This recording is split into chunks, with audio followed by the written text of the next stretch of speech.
communication isn't just about how well you talk, but more importantly, it is about how well you're understood by the people you're talking to. You can deliver the most powerful message in the world, but if it doesn't land with your audience, it doesn't matter. And in leadership, the gap between what you say and what people hear can change everything. One of the biggest mistakes that we make as leaders is assuming that everyone receives information the same way that we do. And what we have to understand is some of our staff want the big picture first. Some would like a step-by-step instruction. Some need time to process quietly. Others want to talk it out right in the moment, right on the spot. And when you communicate the same way to everyone, you end up connecting with nobody. If you're an educator that's passionate, but you're tired and you're burnt out and you're wondering what to do next, this is the show for you. We're going to learn together, we're going to recharge together, and we're going to grow together so you can be the best you and serve your students and your community to the best of your ability. What is going on, pod? Welcome back to the Teachers Ed Podcast, the place where the best and brightest in education come to be inspired, to connect, to learn, and to grow. I'm your host, DeShazer, and I'm excited to be back. I want to start off and apologize to those who were tapped in or looking to be tapped in last week. I was actually the keynote for the Indiana School Teachers Association. So shout out to all my Indiana school teachers, paras, principals, SPED teachers. I've met a bus driver. So all the people that do the hard work in the state of Indiana. Truly was an honor to share my story and just to connect with you all. So if you have been keeping up, we've been talking through the Building Bridges Blueprint, which is a framework that I created to help schools create strong and healthy school cultures. And it's based on 4 pillars: leadership and communication, collaboration and teamwork, staff wellness and morale, and professional growth and recognition. I have not seen anything like it. I've been in education 20 years. And if there is something like it, I would love for someone to let me know what it is.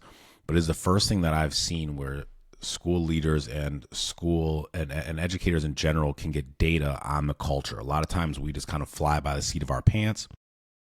So this is a way for educators to get data on their culture. So the last episode, we talked about leadership and communication and how clarity and consistency builds trust in schools. And today I want to go just a little bit deeper, because leadership is not just about what you communicate. It is about how you communicate. And if you don't understand that part as an educator, you are going to keep talking and people won't listen.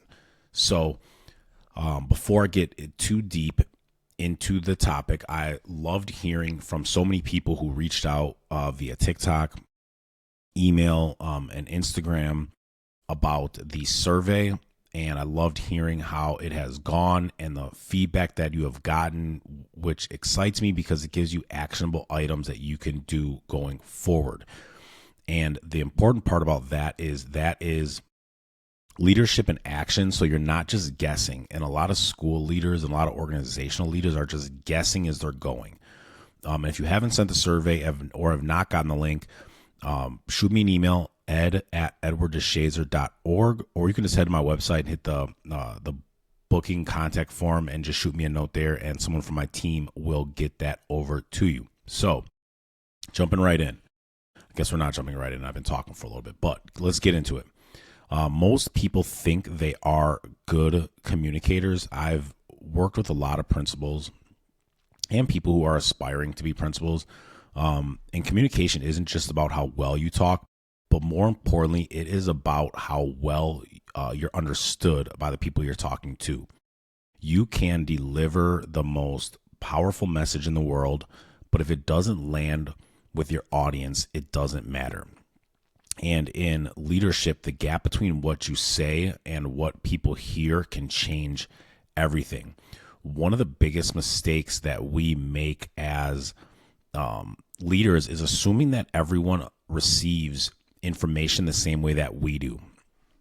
And what we have to understand is some of our staff want the big picture first. Some would like a step-by-step instruction. Some need time to process quietly. Others want to talk it out right in the moment, right in the spot. And when you communicate the same way to everyone, you end up connecting with nobody or very few people. And one of the newest books that I have picked up, I wish I had it next to me so I could show it to those tuning in on TikTok and on YouTube, it's called Surrounded by Idiots by Thomas Erickson. And to be honest, when I first heard about it, I was like, the title caught me completely off guard. But the concept is powerful. He breaks down people into 4 basic communication styles based on color groups, red, yellow, green, and blue. And once you understand those styles, you stop taking things personally and start communicating strategically with each individual that you are communicating with. So I want to just take a second and break these down because if you are a leader, you have all 4 of these type of people in your building. It does not matter if you are a school with 40 people or you are a district with 4,000 people. You are going to have these type of people in each one of these colors in your building. So first and foremost, red. The red is the driver. These are your action takers. They are decisive. They are bold. They are confident. And they can often be impatient. They want results and they don't want fluff. When you communicate with a red, we have to keep it short, clear, and direct. Do not bury your points under paragraphs, but tell them what needs to be done and why it matters. And if you eventually take too long, you will start to tune them out. Me personally, I lean closest to the red. I want to know how we're going to get from A to, or I don't want to know how we're going to get from A to B. I just want to get from A to B. So that is the red. That's the driver. The second is the yellow, which is the enthusiast. These are your big picture dreamers, the idea people. They are creative, energetic, and love relationships. They thrive in conversations that are upbeat and inspiring. When you talk to a yellow person, lead with vision and help paint the picture. But don't get so detailed that it feels restrictive because they need space to explore some of the ideas that you're presenting. Next is the green, the supporter. These are folks are the glue and they hold your team together. They value harmony, relationships. They value stability.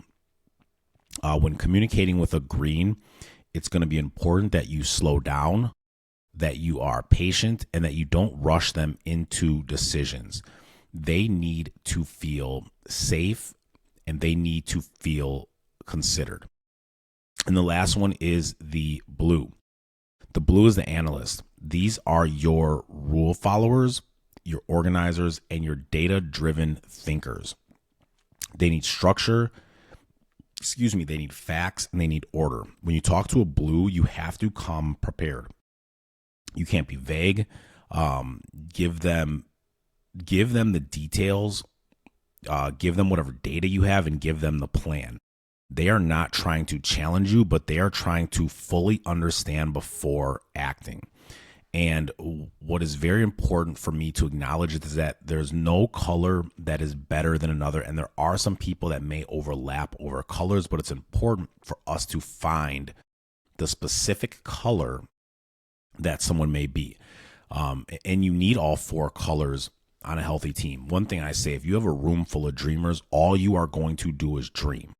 If everyone is just a dreamer, everyone's sitting and bouncing all these phenomenal ideas off of each other, but no one's ever going to put the action in the dreams or put the dreams to action. So it's important that we understand that everyone doesn't hear you the same way. Some people in your school want details, some want vision, some want time, some want results right now. And when you communicate to everyone the exact same way, you end up connecting with nobody. And that's why emotional intelligence is the real superpower of leadership. It is not about changing who you are, but it is about learning how your people listen, because if they don't feel understood, your message will not matter. All right. I see you, Jen, the yellow. I'm predominantly red, and then I can flow into a little bit of yellow myself. So real quick, got to always take a break and shout out our podcast sponsor, which is Rise Mushroom Coffee. And it has been phenomenal. I actually have my little cup right here filled with it. But it is phenomenal. They have mushroom coffee, they have matcha, they have creamer, they have overnight oats. But it is 6 essential mushrooms. It does not give me the crash that coffee does. I'm like a 5 or 6 cup coffee person when I'm having it, and then I end up crashing and feeling worse. This does not give me that crash. It helps with bloating. It helps with digestion, and it is just absolutely phenomenal. You can check it out at Rise, RYZE, superfoods.com, and you can use code Edward DeShazer to get 15% off your order. Again, RYZE, superfoods.com, using code Edward DeShazer for 15% off your order. All right. Next part, how do we apply the 4 styles in leadership? And it's easy. I guess I can't say it's easy. It is one thing to know and understand what the colors are, but it's another thing to actually apply them. And when you're leading a team, you cannot expect for everyone to meet you where you are. It's no different than what we say for teachers. We tell teachers to meet the students where they are, but a lot of school leaders, we expect the teachers to meet and the educators and your staff to meet you where you are. So what we have to model is we have to meet our team where they are. So if you are a fast talking, big picture person, that is great. But your blue staff members might need you to slow down a bit and give them a step-by-step of what is going on.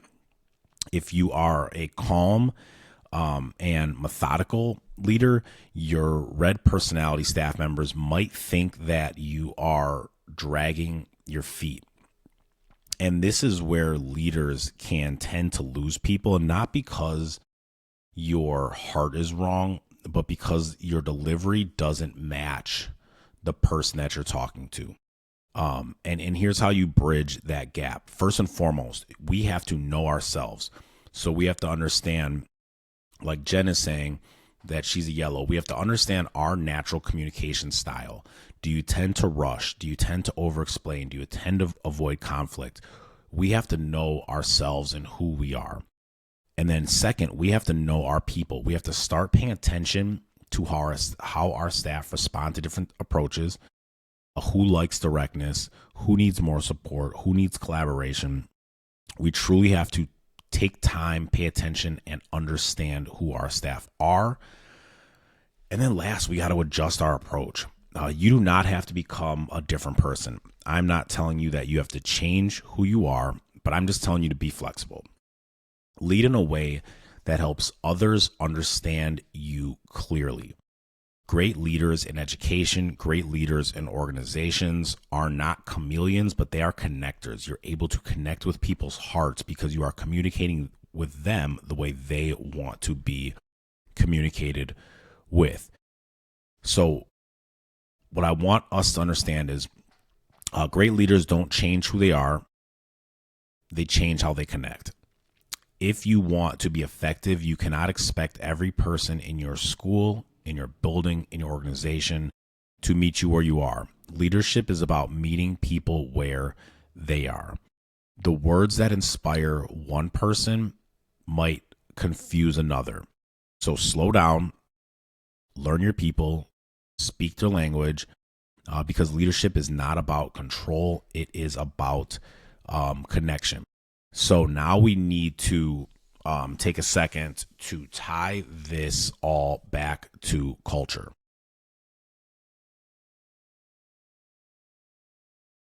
When leadership is strong, people feel seen. They feel understood. They feel valued.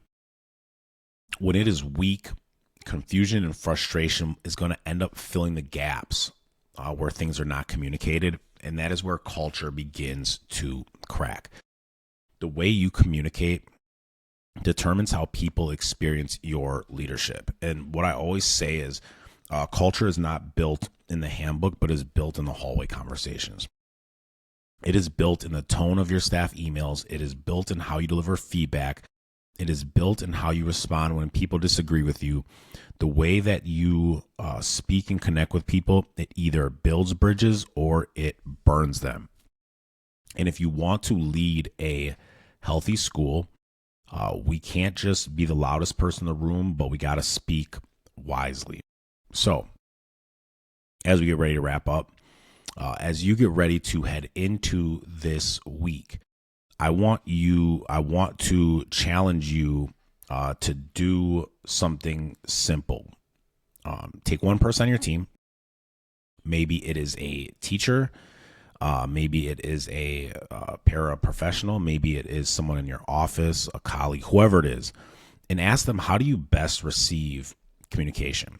And then I want you to practice speaking their language to them. For that processor, I want you to slow down. For that driver, I want you to speed up. For that enthusiast, I need you to dream big. And for the person that is the analyst, I need you to be detailed. And I want you then to watch how different people respond when they feel like you actually are talking to them. Now, this is the power of emotional intelligence in leadership. It is not about changing who you are. It's about connecting to who they are. And that is what separates average leaders from transformational ones. So that's what we got for the episode. You are welcome. For those tapped in on TikTok, when we record, we stream live on TikTok at the same time. This episode, for those on TikTok, we will be up tomorrow morning. I try to record them live in time so I can, if there's something going on, we're able to talk through it in the moment. But that is all for today's episode of Teachers Ed Podcast. What I would always appreciate, if there was some value that you got here, please share it with someone else. Don't be selfish. I'm not telling you that you need, I'm not saying that you need to go and promote me. I am just saying whatever value you got, share it with someone else in education, because we will be stronger as a community the more that we collaborate. No different than in your organization. People in education need to collaborate and connect a lot more because the work that we do matters. And again, if you have not gotten the survey, feel free to reach out to me via email, ed@edwarddeshazer.org, or you can reach out directly through my website. It is a great way to track your school's data and see where your staff and how they are currently feeling. Next week's episode, we'll be tuning back in, or we'll be tapping back in. We're going to move into Pillar 2. So we just finished Pillar 1 today. So for those tapped in on TikTok, we will be back live. I'm going to try to start doing this at a consistent time so people know when to expect. But this is about the time that I enjoy, where I feel great. I wake up, have my coffee, I'm awake. But next week, we're going to be moving into Pillar 2, which is collaboration and teamwork. How do we break down silos in our school? How do we strengthen trust? How do we build teams that actually enjoy working together? That is the challenge that I'm seeing in so many schools. So until next time, I want you to keep believing in your students, keep believing in your coworkers, and most importantly, I want you to keep believing in yourself. If you're listening on Apple Podcasts, please take a second, tap in, give me a star review if you're able to. You don't have to type anything out, but please give me a star review. If you're listening on Spotify, do the same. If you're on TikTok, do me a huge favor, head over to one of those podcasts, tap in with some episodes there, and please leave me a review on there. Let's just plan that we will be tapped in next Saturday, let's say next Saturday at 9 a.m. live on TikTok, 9 a.m. Central. Look forward to hearing and seeing everyone. Stay inspired and keep doing the work that you're doing, because the work that you are doing matters. Have a phenomenal weekend and have a great week, and we'll talk to you all soon.